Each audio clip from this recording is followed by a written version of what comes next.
ग्रामीण इलाकों की एक बेहद दिलचस्प कहानी पर नजर डालेंगे।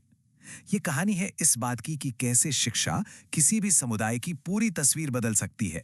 चलिए नेल्सन मंडेला के इसी शक्तिशाली विचार से शुरुआत करते हैं, क्योंकि हमारी आज की कहानी की नींव यही सोच है। अब सवाल ये है कि ये इतना जरूरी क्यों है? इसे समझने के लिए हम एक गांव के सफर पर चलते हैं। एक ऐसा गांव जो सीखने की असली ताकत को फिर से खोज रहा है। ये है टीचर थेरेसा। इनका एक बहुत ही बुनियादी सवाल है। हम अच्छी और क्वालिटी एजुकेशन को सबके लिए, मतलब सच में सबके लिए, एक हकीकत कैसे बना सकते हैं? इस सवाल का जवाब हमें रमेश की कहानी में मिलता है। एक ऐसा नौजवान जो शहर से अपने गांव सिर्फ इसलिए लौटा ताकि अपने ही समुदाय के बड़े बुजुर्गों को पढ़ना लिखना सिखा सके। अब देखिए, सरोजम्मा जैसी माओं के लिए साक्षर होने का मतलब क्या है? इसका मतलब है कि वो अब अपने बच्चों की पढ़ाई में सीधे तौर पे मदद कर सकती हैं। एक बहुत बड़ा बदलाव है ये।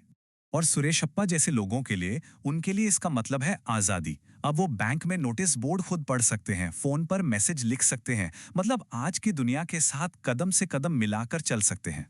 ये व्यक्तिगत कहानियां तो सच में दिल को छू लेती हैं, है ना? लेकिन ये एक बहुत बड़ी तस्वीर का छोटा सा हिस्सा है। तो चलिए अब जरा आंकड़ों पर नजर डालते हैं। ये इन्फोग्राफिक हमें एक झलक देता है कि आखिर जमीनी हकीकत है क्या। इसमें दिखता है कि हमने तरक्की तो की है, लेकिन फासले भी अभी बहुत बड़े हैं। पूरे देश की बात करें तो हमारी अडल्ट लिटरेसी रेट लगभग 74% है। लेकिन रुकिए, ये आंकड़ा पूरी कहानी नहीं बताता। क्योंकि जब हम थोड़ा और गहराई में जाते हैं तो एक बड़ा अंतर दिखता है। ग्रामीण इलाकों में ये दर घटकर करीब 69% रह जाती है, और दिव्यांग लोगों के लिए तो ये और भी कम, सिर्फ 55% है।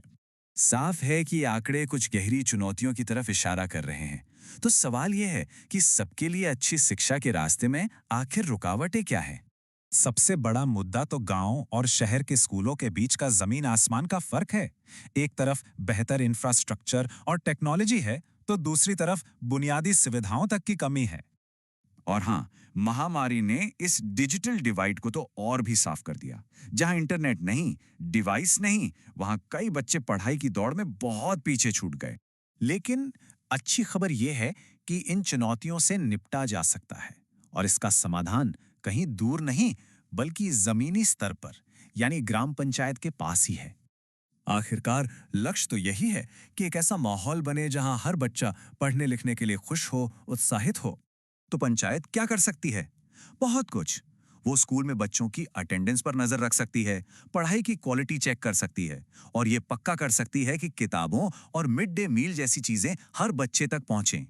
और ये तस्वीरें उनकी ताकत को बहुत अच्छे से दिखाती हैं। चाहे वो लड़कियों के लिए अलग टॉयलेट बनवाना हो या दूर दराज के बच्चों के लिए स्कूल बस का इंतजाम करना, ये सब मुमकिन है। अच्छा, तो एक ग्राम पंचायत इन सब कामों को एक असल एक्शन प्लान में कैसे बदल सकती है? ये रहा एक तरह का रोड मैप, एक के बाद एक कदम, जिससे पंचायत ये पक्का कर सकती है कि गांव का हर बच्चा स्कूल में हो। ग्राम सभा से लेकर घर घर जाकर बात करने तक सब कुछ शामिल है इसमें। और सबसे बढ़िया बात यह है कि पंचायतों को यह सब अकेले नहीं करना है।